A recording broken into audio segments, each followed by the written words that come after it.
también cómo hacemos el plan de estudio bueno, y finalmente nombrar algo sobre el asesoramiento genético.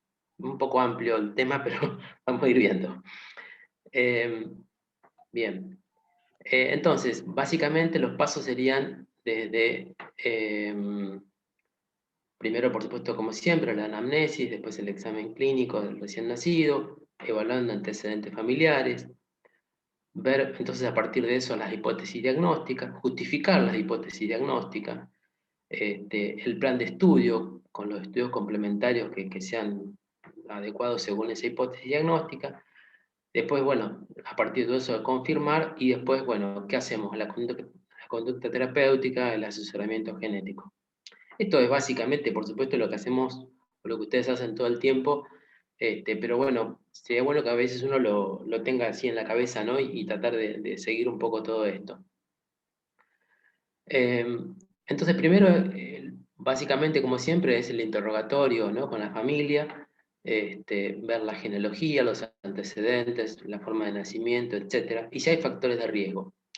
Acá están puestos los símbolos que se utilizan habitualmente para en los árboles genealógicos, ¿no? Que se pone, bueno, el cuadrado que es el varón, redondo la mujer, se marca si está oscuro, si es afectado o no, portadores se marcan a la mitad. Bueno, hay distintas formas de simbología, ¿no? Pero que son universales y que, bueno, uno cuidarse que uno siga todo esto para que otro entienda lo mismo.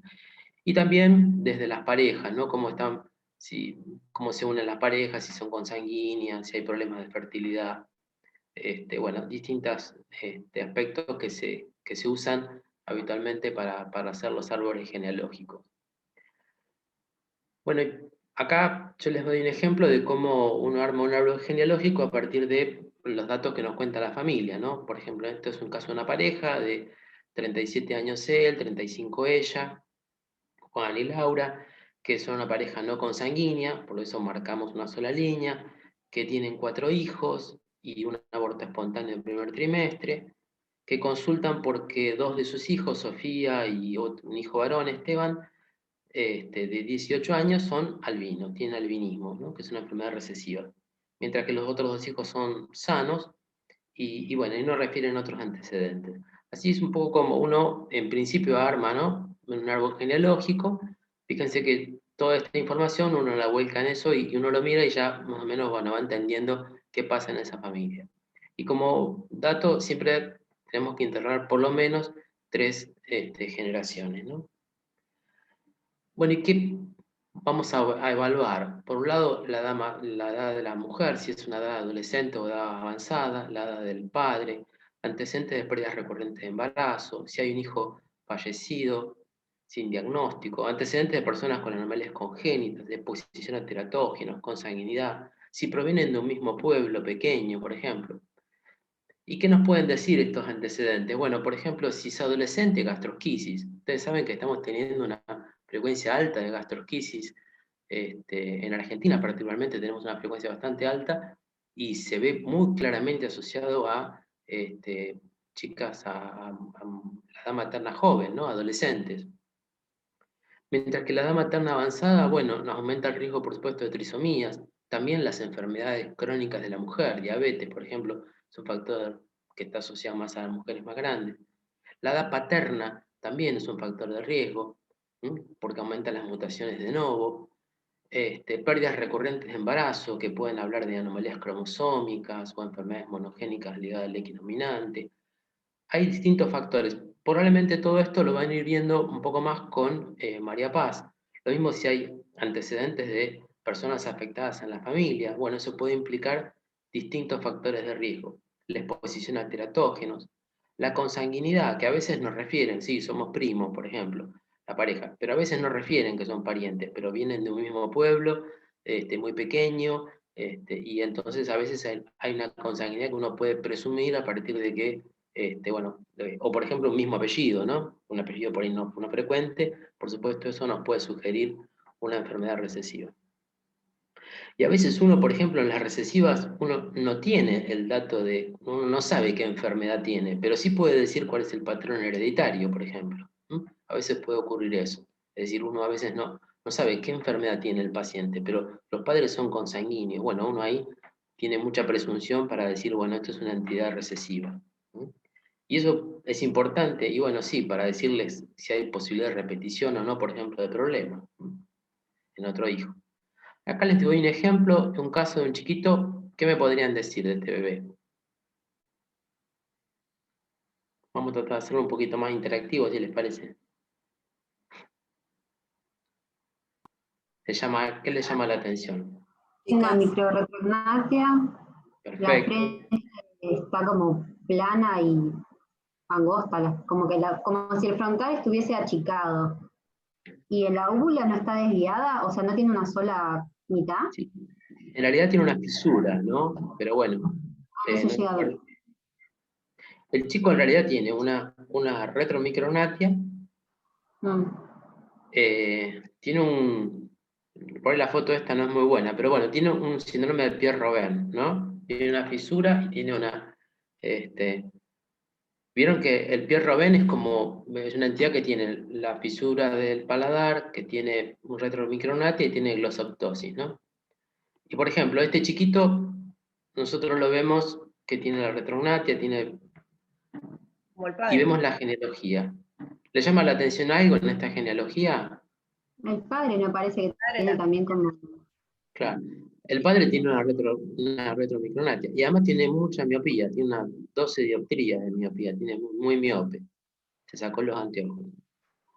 Bueno, este padre, digamos, uno puede presumir que también tiene un cuadro parecido o igual al que tiene el bebé.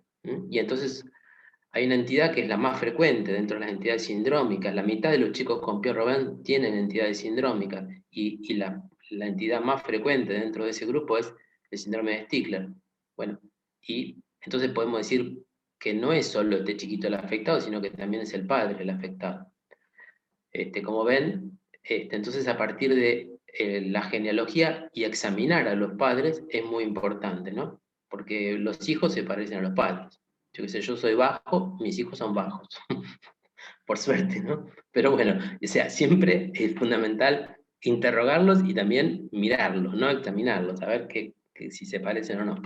Y acá hay otro ejemplo, un chiquito que tiene un síndrome de Noonan, que es una entidad que no es tan infrecuente, ¿no? Con la desviación como al revés que el síndrome de Down, o sea, hacia abajo, ¿no? Lo llaman antimongoloide, bueno, tiene ciertas características, suelen tener criptorquidia, a veces manchas de café con leche, y tienen cardiopatía, algunas cardiopatías congénitas.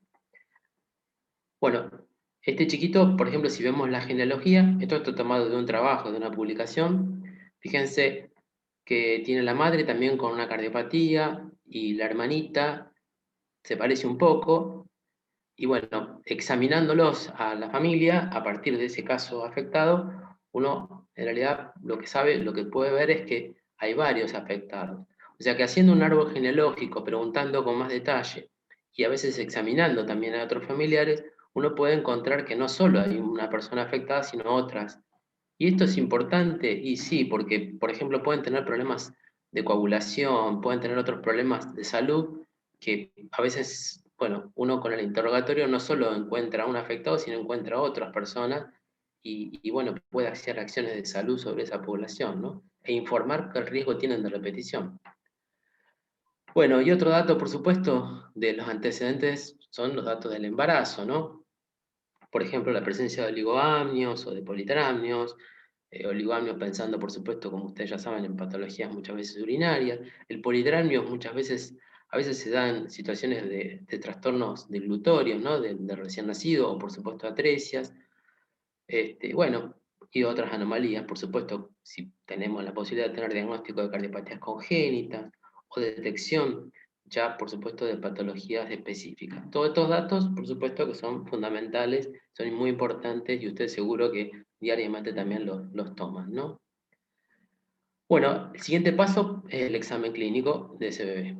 Y ustedes lo que tienen que hacer es tratar, y es lo que hacen diariamente, es tratar de identificar dentro de todos esos chiquitos, bueno, cuál tiene algún problema que llame la atención y que pueda tener que ver con alguna anomalía congénita y después pensar por qué causa esa anomalía congénita, ¿no?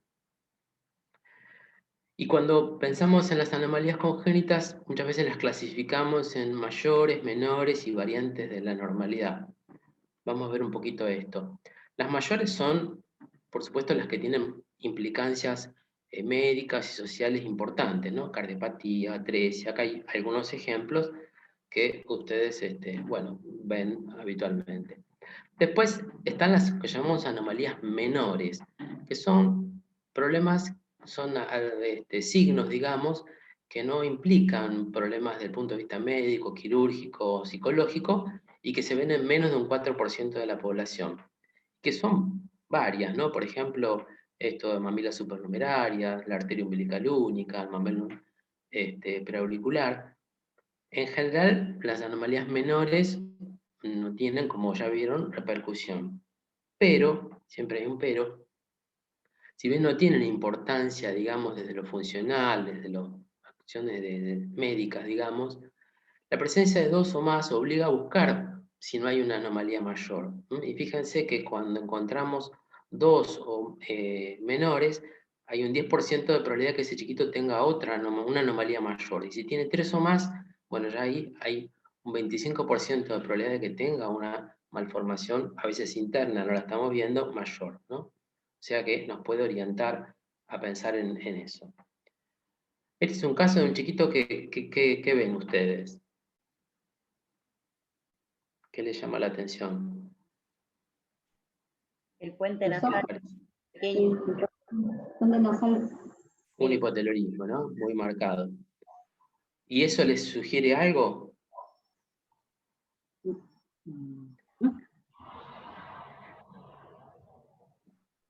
Bueno, por ejemplo, este chiquito tenía una holoprosencefalia, ¿no? O sea, a veces uno dice, bueno, es una anomalía menor porque tener los ojos, digamos, las distancias entre los ambos globos oculares más cercanas no es un signo mayor, pero a veces eso no está hablando de una anomalía mucho más grave, ¿no? Como es, por ejemplo, este caso.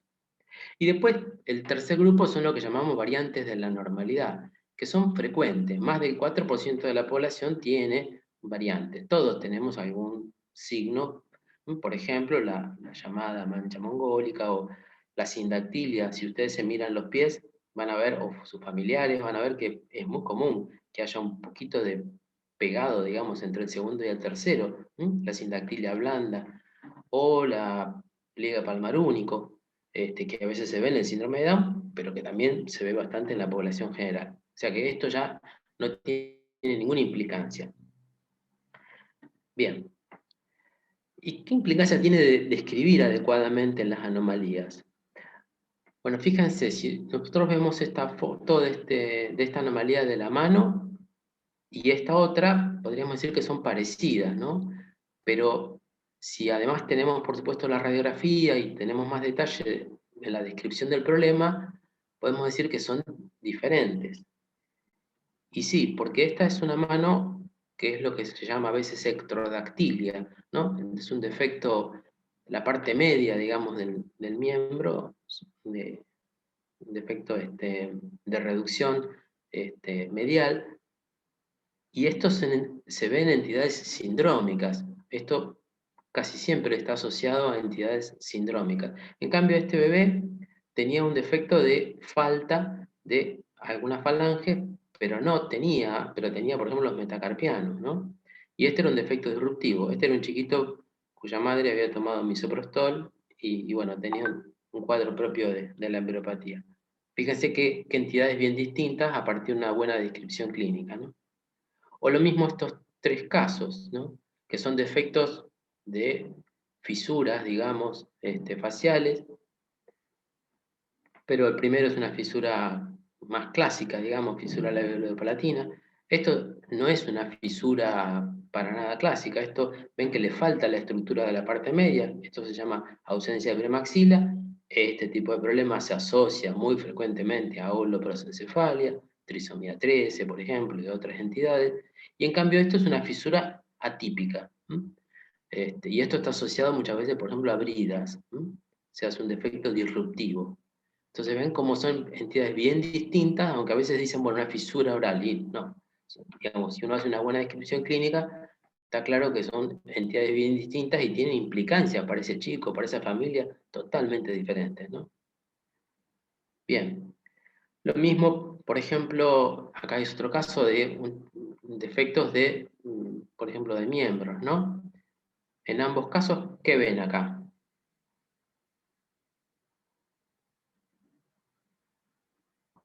Esta es el antebrazo, ¿no? Radio.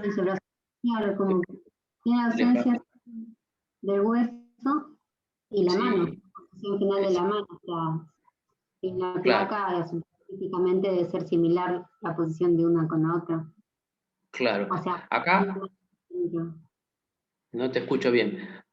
En ambos le falta el radio, ¿no? Pero fíjense que acá hay pulgar, ¿no? Y no es un detalle menor.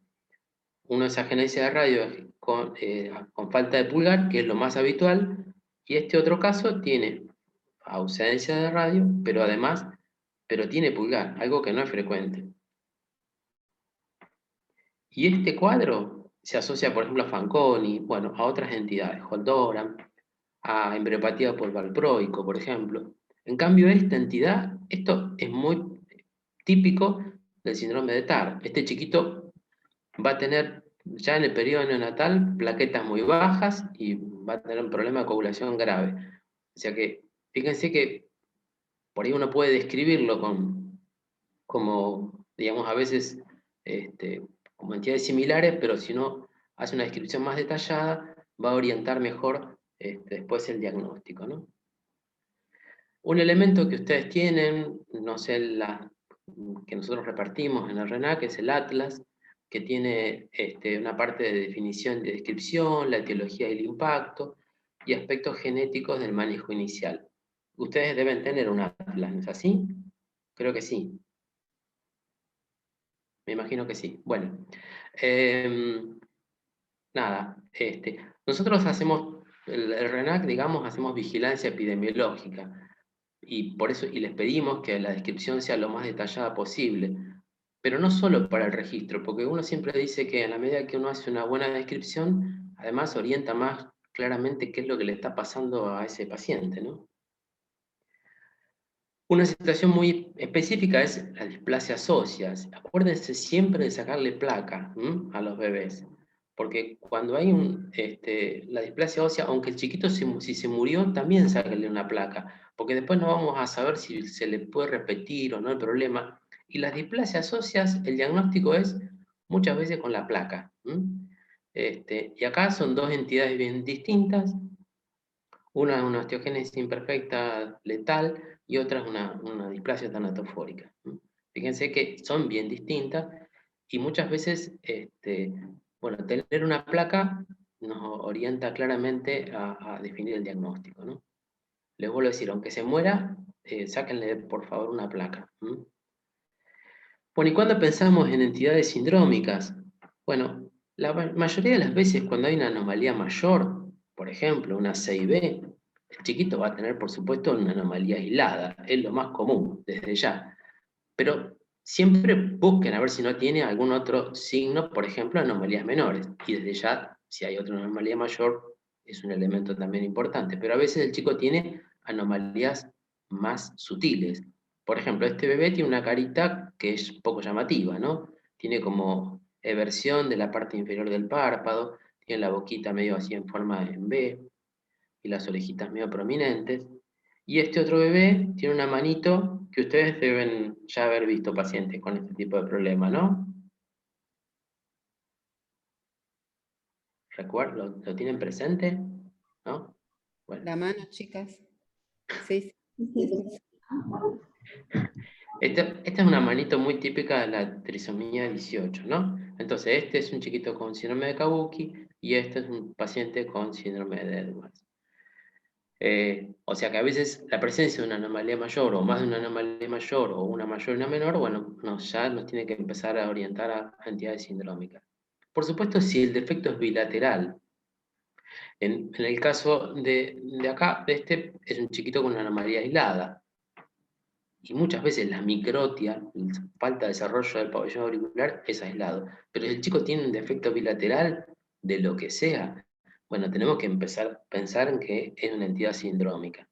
No quiere decir que aunque tenga una anomalía aislada no sea sindrómico, pero en términos generales es un elemento, cuando es aislada de un lado solo lado, es más frecuentemente aislada, y cuando es bilateral suele ser sindrómica. En este caso, un síndrome de Treacher-Collins. Y después hay anomalías que se ven más frecuentemente asociadas a entidades sindrómicas. Por ejemplo, de los defectos del tubo neural, el que se ve claramente asociado a problemas sindrómicos es el encefalocele. La anencefalia y la espina bífida están menos asociadas a entidades sindrómicas, pero el encefalocele es mucho más asociado a, siempre hay que buscar a una entidad sindrómica. Lo mismo la holoprosencefalia, tanto patologías cromosómicas como patologías de un gen, o el onfalocele. La gastroquisis en general no está asociada a defectos, a síndrome, pero el onfalocele sí. O sea que cuando tiene un onfalocele hay que buscar entidades sindrómicas.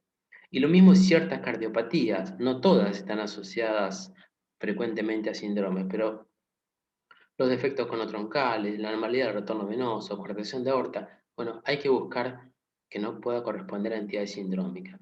En el RENAC, nosotros, por ejemplo, le sugerimos que todo chiquito que tenga cardiopatía conotroncal, buscarle la lesión 22Q, ¿no? Del síndrome de DiGeorge. En el centro de genética se hace el estudio para ese tipo de para ese síndrome. ¿Y por qué es importante? Bueno, porque el chico además va a tener otros problemas, va a tener inmunodeficiencia, puede tener patologías del calcio, patologías renales, puede tener recurrencia en la familia. Entonces es importante poder decir, bueno, ¿es esta entidad o no? No es para ponerle un nombre nada más, digamos, no, eso no. Y por supuesto que igual para la familia es importante decirle, bueno, mire, ¿fue esta la causa o no? Después las fisuras de paladar. La fisura de paladar, a diferencia de la fisura del labio, es mucho más frecuentemente sindrómica. O la polidactilia, por ejemplo, si es posaxial, que es la más común, bueno, esa muchas veces es familiar, pero es aislada, no asociada a, a otras cuadros, otras anomalías. En cambio, la polidactilia del lado del pulgar, esa sí, está más asociada, hay que buscar que no sea una entidad sindrómica.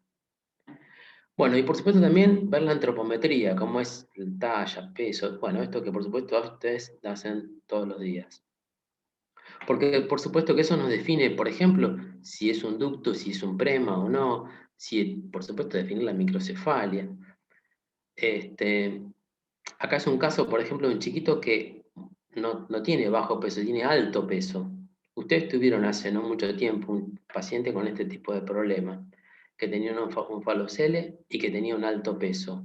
No sé si lo tienen presente, pero eso nos hace suponer cuando hay un alto,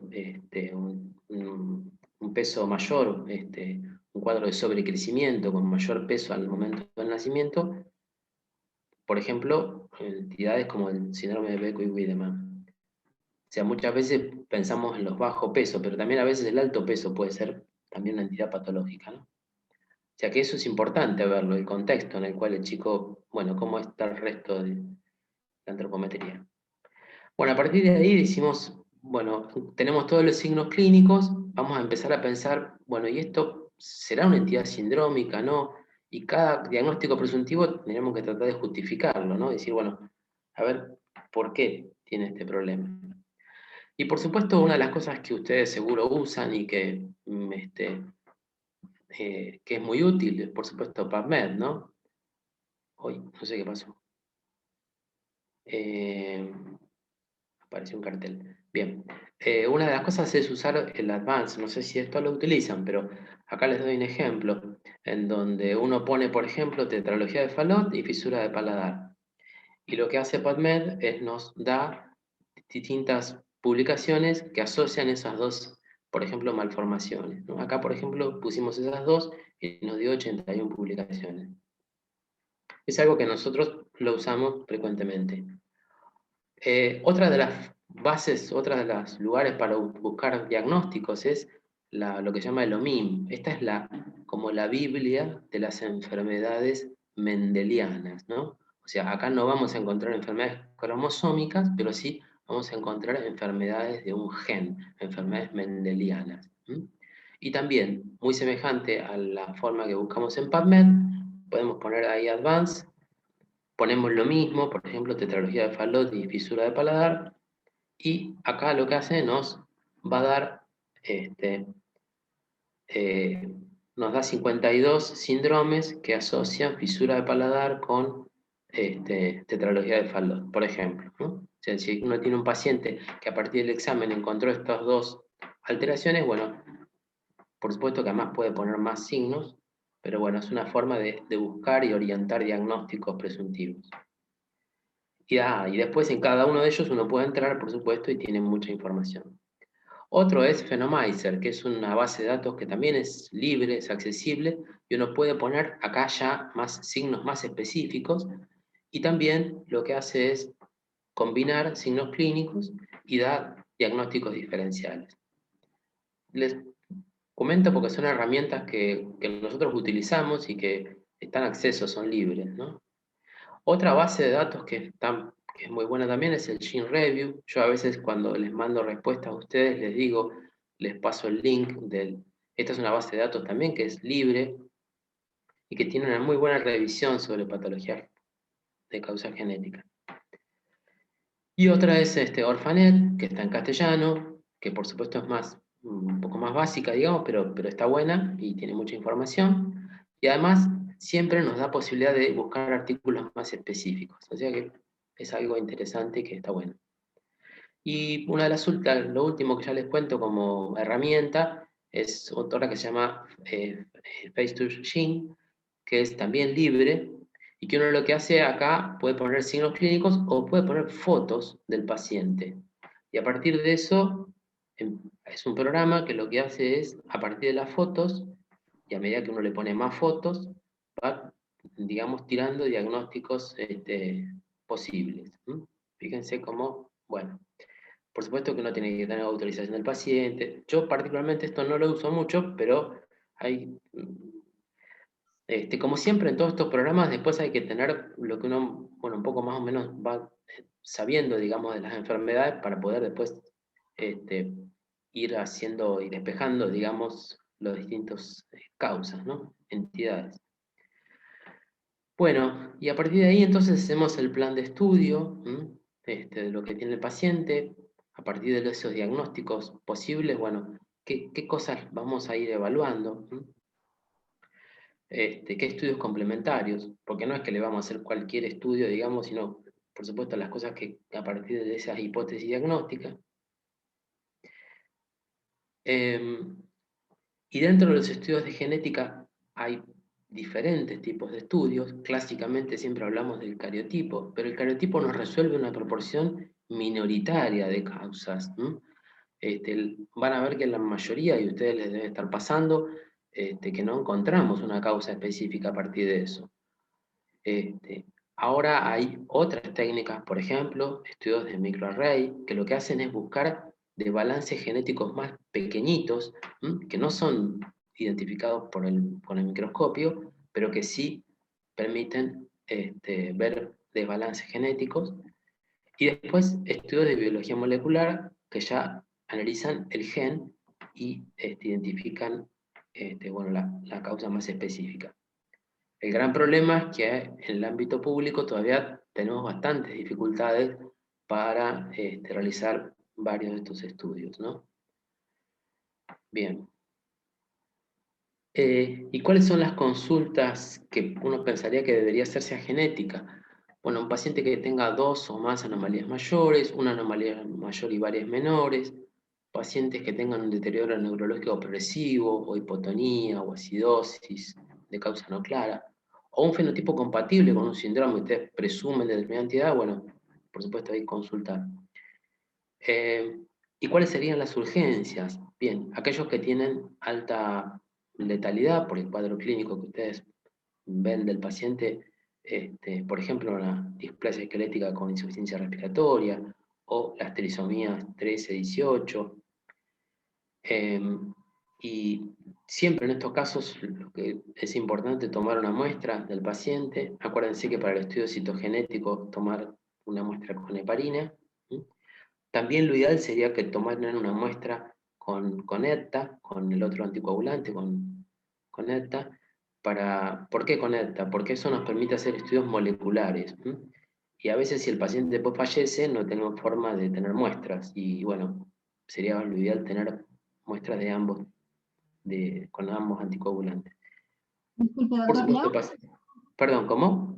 perdona la interrupción. ¿Podría repetir, o no sé si lo va a mencionar más adelante, qué es lo que uno debería conservar o qué muestras uno necesitaría conservar en estos casos que tal vez por o sea, por la letalidad y la patología puede no llegar a tener después más muestras? Por ejemplo, esto que dijo de la obtención de sangre, ¿se necesita algún otro material biológico más o solo la sangre conservada de esa manera?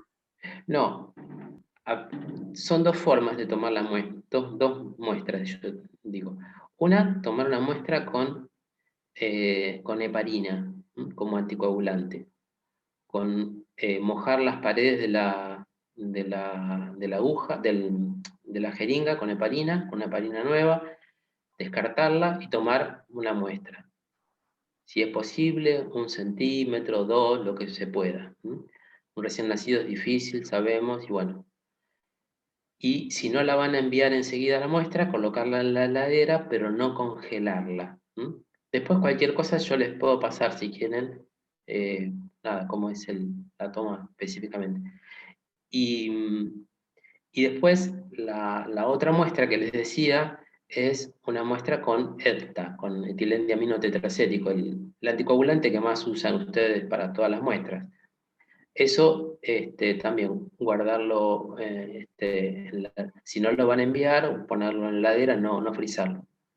Esas muestras son importantes porque con heparina podemos hacer estudios cromosómicos y con ETA se pueden hacer estudios moleculares.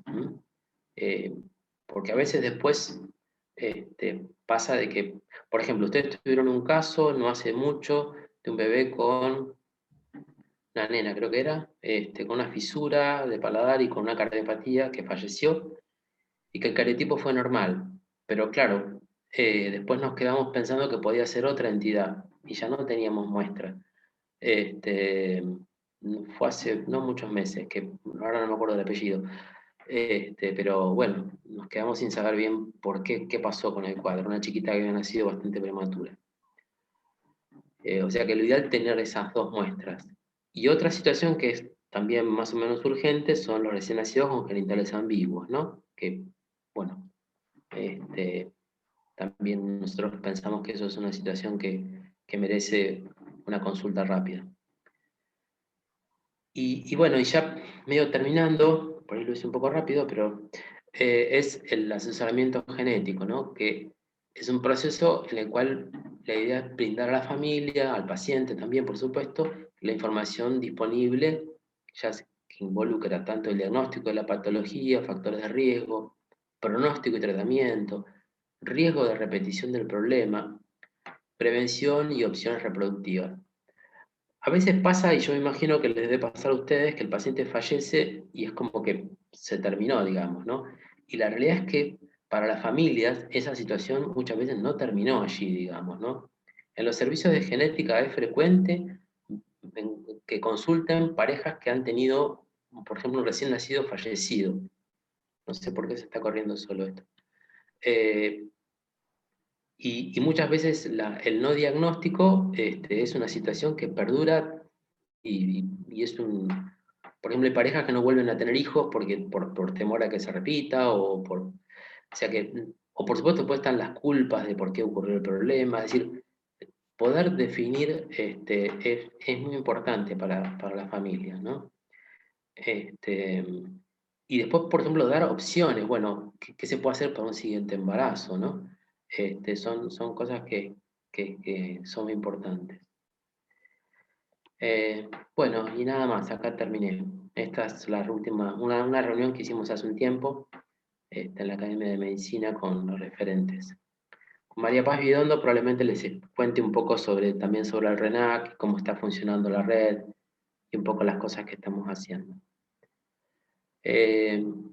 Bueno, no sé si tienen preguntas. Si quieren dejamos de compartir y ustedes...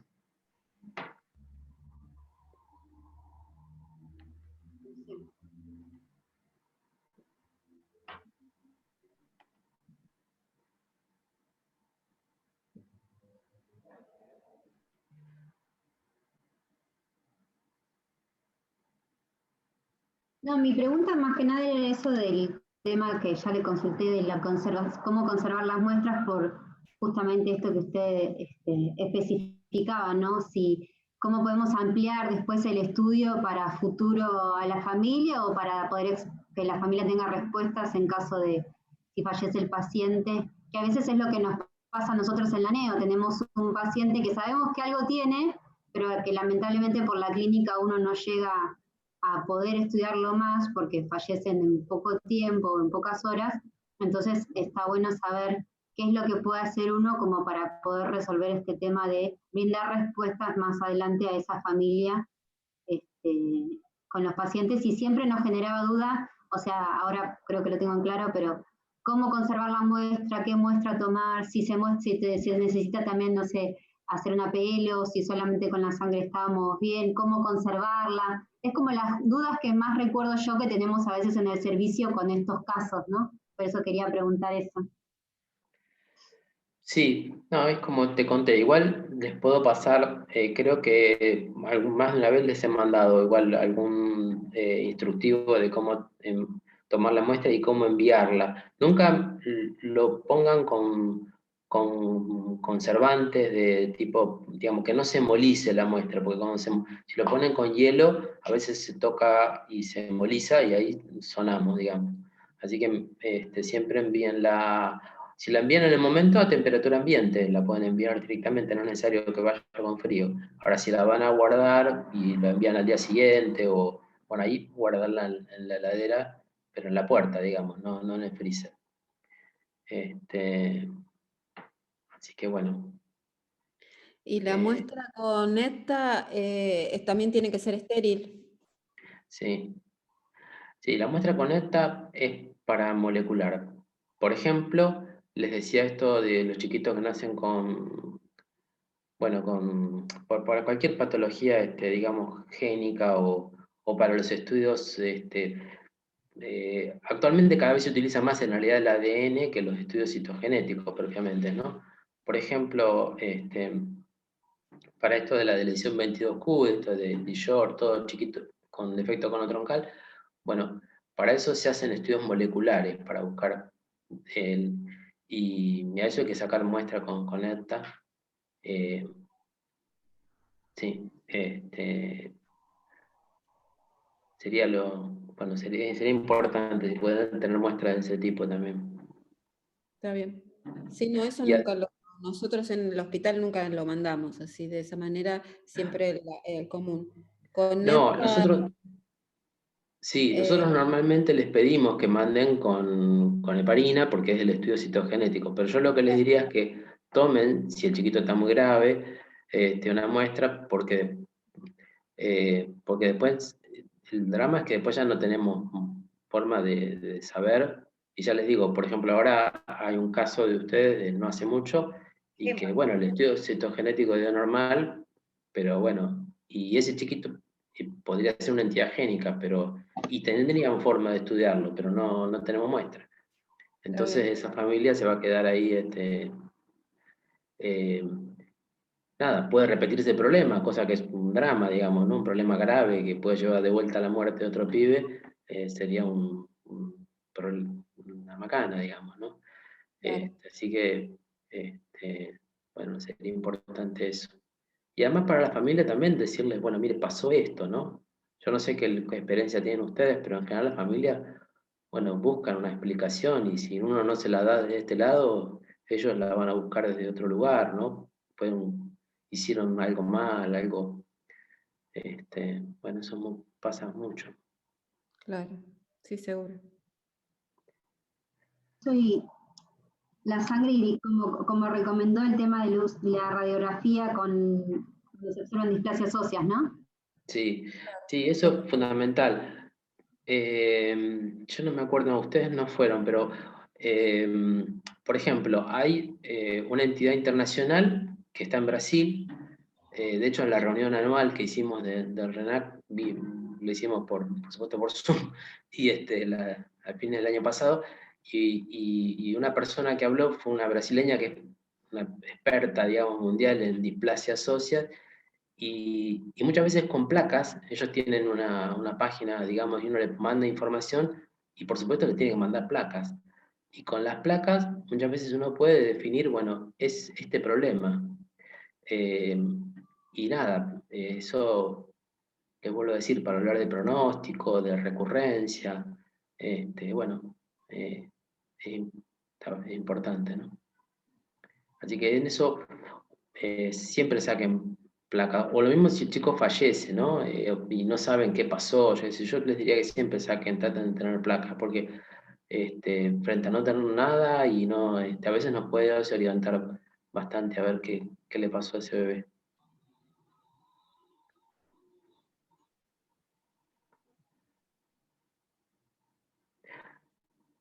Ustedes tienen mucha patología. Por un lado, porque seguro tienen muchos nacimientos, pero probablemente también tengan bastante derivación, ¿no es así? No, no, no tenemos tantas derivaciones. Me ¿No? parece que tigre es algo. Tenemos muchos pacientes con síndrome genético. O sea, tengo una compañera, una amiga, que es del Parisien, de La Matanza, y ellos tienen muchos más partos que nosotros. Y justamente yo estaba hablando con ella, le digo, bueno, porque ustedes reportan a Renacles. No tenemos tantos, no tienen tantos. Entonces me llamó la atención. Sí, yo creo que igual ustedes le ponen más ojo en las patologías. No es que no hay, porque lo que uno ve es que yo creo que ustedes se preocupan. Me parece que pasa bastante también por eso, ¿eh? Es lo que uno ve. Nosotros trabajamos con 162 maternidades ahora. Y la realidad es que uno ve que hay lugares que son chicos, pero que detectan. No sé, te cuento, la maternidad de La Rioja detecta un montón de cosas, pero es porque las buscan. Y de hecho en esa maternidad tiene una frecuencia alta, pero porque los evalúan, se preocupan. En cambio, hay maternidades que se pasan 3 meses y dicen que no hay ningún caso. Vos decís, no puede ser. Ahí se están comiendo. Yo creo que a nosotros en realidad nos interesa que nos consulten, porque nos parece que, por un lado, para el registro es mejor, pero para esa gente yo creo que no sé, sabemos que el trabajo que hacemos es a través de internet, que no podemos estar, pero creo que igual podemos ayudarlos un poco en algunas cuestiones, o por lo menos compartir determinadas cosas, ¿no? Ujú. Sí, sí, nos ayudan un montón, realmente que sí. No, pero es porque ustedes tienen seguro mucho más, se preocupan, pasa por ahí seguro.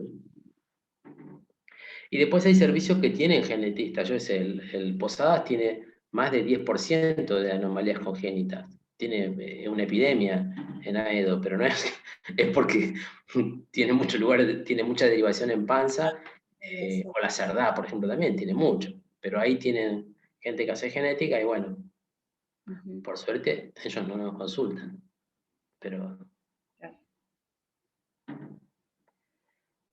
ustedes merecerían tener a alguien más ahí, porque tienen mucha patología. Lo Porque tenemos mucho pondremos movimiento. a la dirección. O sea, el hospital como que se está ampliando con respecto a los especialistas. Fueron sumando muchos especialistas, cirugía empezó a trabajar, se operó un bebé con una gastrosquisis que se fue de alta hace poquito, pero no, genetista todavía no.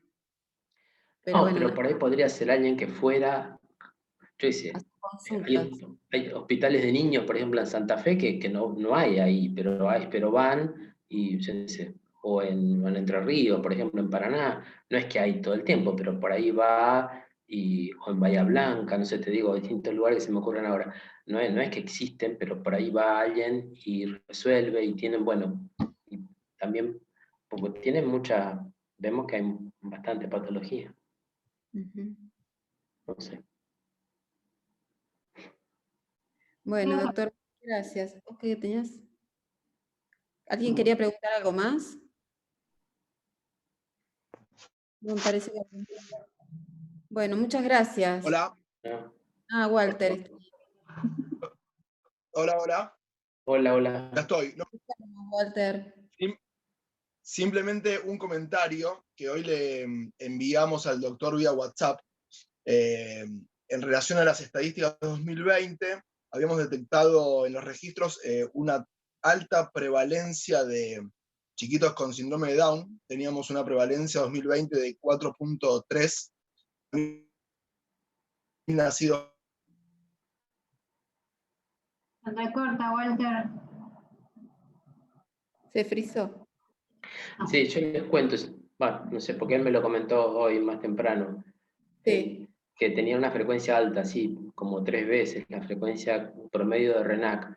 Y yo lo que les refería era que quizás ustedes tengan, por un lado, quizás tengan derivación, por ejemplo, de detección de alguna patología durante el embarazo y quizás, digo, las maternidades que son más grandes tienen más frecuencia por una cuestión propia de la derivación en panza, digamos, ¿no? De las mujeres. También habría que ver las edades de las mujeres que están pariendo ahí en la maternidad de Tigre, a ver, no sé. No creo que sea muy diferente, pero bueno, por ahí eso es un... eh, y después tomar un periodo un poco más grande, porque a veces uno toma periodos cortos y puede ser que uno tenga frecuencias más altas, pero porque como no es un evento tan, digamos, no es un evento frecuente, si uno toma periodos cortos con no muchos casos, puede encontrar frecuencias que son como muy altas o muy bajas y no son reales por ahí, digamos, ¿no? ¿Se entiende? Sí, sí. Eh, Les cuento una anécdota, por ejemplo, una vez en Brasil pasó en una localidad pequeña que nació en una misma guardia, en 24 horas, un mismo neonatólogo atendió 3 partos con anencefalia. Y por supuesto que dijeron, bueno, acá hay una epidemia de anencefalia y se hizo un trabajo en esa zona, en Caçapava, una localidad de Brasil. Y fue todo un tema, digamos, y se hizo una investigación. Durante, no sé, más de un año no nació ningún chico más con anencefalia. O sea, a veces por esas cuestiones del azar, pasa de que, bueno, aumenta un poco la frecuencia o a veces baja, ¿no? Nos pasó en RENAC con sirenomelia. Tuvimos en un momento muchas sirenomelias y nos empezó un poco, vimos como una mayor frecuencia, pero después con el tiempo nos dimos cuenta que bueno, que era un evento por, por pocos casos en un periodo corto, digamos, ¿no? Ujú. Perfecto, perfecto. Seguiremos viendo los niños, las estadísticas y seguiremos conversando con respecto a esto y a todo lo otro, que permanentemente estamos en contacto. Bueno, bárbaro. Bueno, muchas gracias. Gracias, Bueno, doctor. bárbaro. Listo. Chau, chau. Chao, gracias. Chao.